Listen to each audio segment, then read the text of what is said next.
You want to do a restaurant for industry friends, not for the public? Yeah, that was kind of the idea, because Mid-City, when I was coming up as a line cook, everyone, all the industry people lived in Mid-City. Now the rents have gone up around here, so it's not quite the same anymore. But you know, in the early aughts, like everyone lived in Mid-City. This is where we all lived. So you thought if you could bring in your fellow chefs, then I also grew the up public's going to go, hey, this place must be good.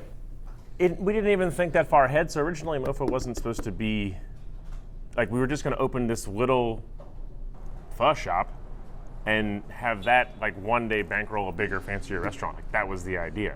Mopho started out with Michael, his brother, and a friend from high school who were all working for other people. They wanted to do something on their own. They all loved Vietnamese food, were fairly young in the restaurant industry, and a little wild.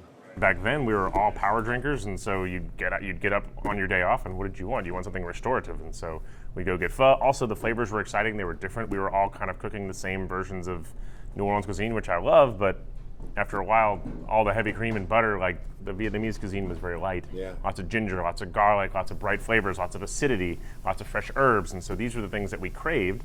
So we would caravan over, eat really great Vietnamese food on the West Bank, and so we were like, man, we should do something like that on the East Bank.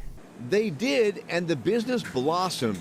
Critics and customers alike loved what they were cooking, and Mopho became a very hip place on the New Orleans food scene. Because it hits you just like New Orleans cuisine hits you. It's got layers and layers, spice, aromatics, acidity. You know, they're so similar, and so that's sort of when Mopho took on what it was ultimately became, which was sort of this evolution of New Orleans cuisine. The greatest thing I've always said about New Orleans is that she assimilates all the best parts of the cultures that live here.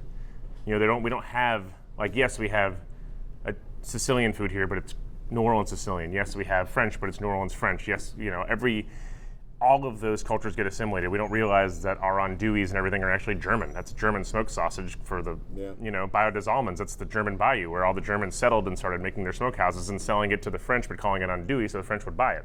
To say it was easy launching Mopho would be an understatement. It was not.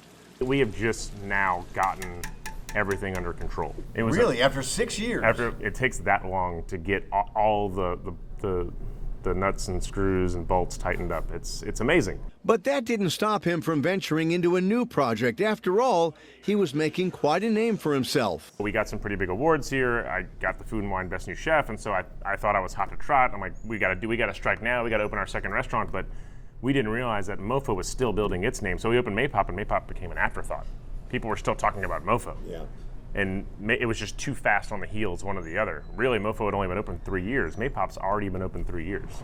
Maypop is a very different restaurant from Mopho.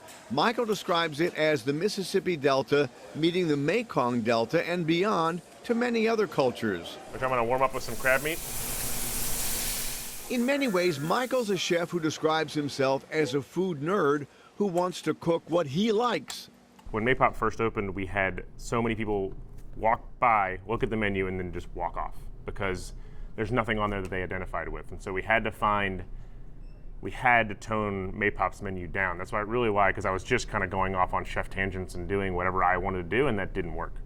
I had to find happy medium. So like now at Maypop, at lunch you'll find gumbo. Like we have our version of gumbo on the menu for lunch, and for dinner, you know, we always have a steak because we have to find those happy mediums. And it was the same thing here. Originally, like this menu was much more out there. Like I had grilled pork knuckle topped with a blue crab salad, and sitting in this really smoky, awesome crab pork broth, which I thought was amazing. And the 4 people I sold it to thought was amazing. But we only sold 4 orders, and usually it was to family members who I convinced to take it, and they're like, this is amazing, how come you can't sell it? I'm like, because no one wants to eat a grilled pork knuckle. Be that as it may, you can't argue with success. Both Maypop and Mopho are a food lover's delight. Michael spends most of his time at Maypop now, where he still loves experimenting. Shallot, ginger, garlic. This is cow soy.